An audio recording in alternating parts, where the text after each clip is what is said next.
Welcome, and thank you for joining us once again for another edition of Open Door, where we take a few minutes and sit down with different leaders of the Puerto Rico National Guard, in this case, high-ranking commanders, and take advantage of their open door. Today, it is a pleasure for me to introduce to you the commander of the 191st Regional Support Group, Col Carlos Rivera. Sir. Hey, thank you, Paul. Thank you for having me here. No, thank you very much. Okay. Thank you for joining us on another edition of Open Door. Awesome. Great. And as you know, this program will be edited and will be put on our YouTube channel, Puerto Rico National Guard YouTube channel, as well as the Facebook page for all of you viewers at home, so you can stay tuned. Well, sir, it's been about 5 months or so since you officially took command of the 191st. Yes, correct? Paul, that's how it goes. My tour began on April 1st of this year. Okay. Okay. And to my understanding, it's the first time that you've been a part of the RSG. Oh, it is. My career started with the 92nd Infantry Brigade back then as an artillery officer. So thereafter, I joined our CST, and I spent like 8 years out there, and then different staff level positions, and until most recently, I got the honor and distinction of commanding the 191st RSG. Well, great. And for those out there who aren't really sure of what the RSG is all about, could you kind of explain how the organizations, or the organization of the units and whatnot? Sure. It's a regional support group, the 191st, and it's composed of 2 combat sustainment support battalions with the 36th, 78th, and its sister battalion, the 292nd. In addition, we also exercise command of control of our landing craft detachment, and we also have a contracting team, the 1930th. Okay, and definitely unique, the landing craft. A lot of people don't even know what that is. Could you explain what So that it's 4 vessels which work in pairs, and they have their own readiness and sustainment cycles. We work them two at a time, and these vessels are much like those used in Second World War, whereas they can actually hit a beachhead and unload different types of equipment. So we use them extensively supporting our 2 offshore island municipalities, both Vieques and Culebra. And it's my understanding that we're the only National Guard in the nation that has correct vessels. Yes. Oh, so this it's a type, unique distinction. And the 2 battalions each have their own units, which are kind of independent yes, Paul, of one another. And all of the units are AA units, which means that they can be actually be plug and play in support of battalion and larger formations. And they're composed primarily of a maintenance company, a quartermaster company, water purification elements, and their headquarters. Sure. Speaking of water purification, makes me think of the recent state active duty with Hurricane Maria, where the units were put to work. Yes, Paul. Initially, during Hurricane Maria and its aftermath, our response initially was mainly engineer-led, and thereafter it became one which was of sustainment support-centric, and our assets were used extensively throughout the island, particularly transportation and water purification.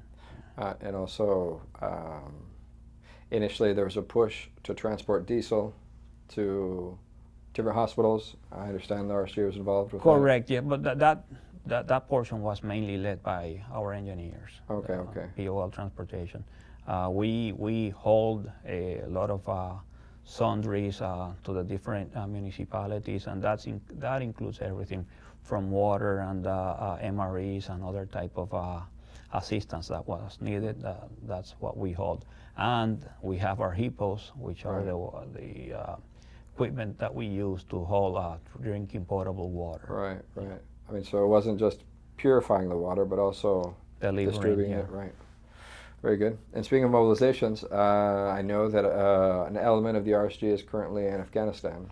Yes, that's right. They're currently in Kabul, within an earshot of the U.S. Embassy and other main areas of support for NATO and U.S. forces. Okay. And they're in charge of the whole compound. And They have done an excellent job to the extent that their area of responsibility has increased since they hit the ground. So the new RSG that would be supplanting them by early next year will have much more areas to cover with additional personnel. They're going full MTO. Wow. The RSG headquarters. Ours did not go full MTO, yet they are carrying the whole burden and executing a full MTO mission. Wow. So it speaks highly of the RSG soldiers that are deployed. I mentioned at the beginning our Facebook page just yesterday, as a matter of fact. I posted a group photo of several members of the RSG currently deployed in Afghanistan, just with a message explaining that, saying they're doing a great job. And immediately we've got well over a couple hundred likes, multiple positive comments.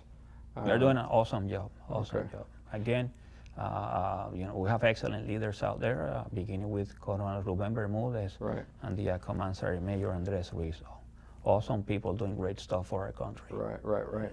And the great thing about social media is that not only will we in Puerto Rico see this, but they'll be able to hear this straight from their commander's mouth once this hits the internet.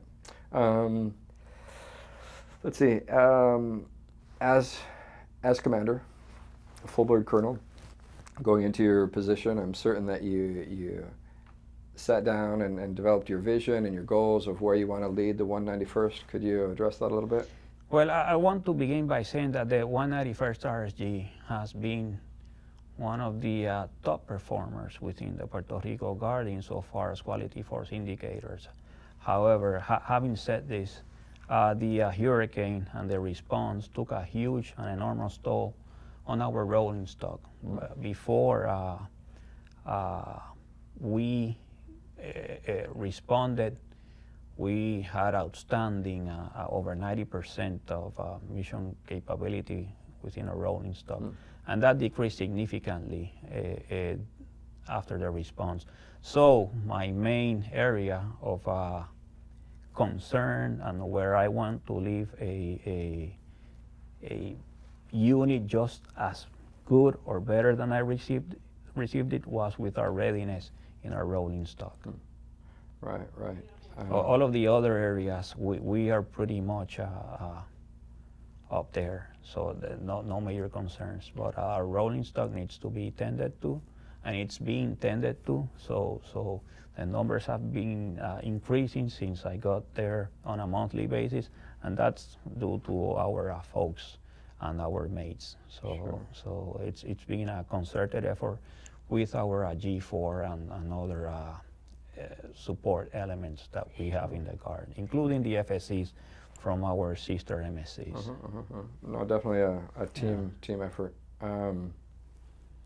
As RSG commander, you mentioned you have 2 battalion commanders and probably 10, 12 different company level commanders, including the landing craft.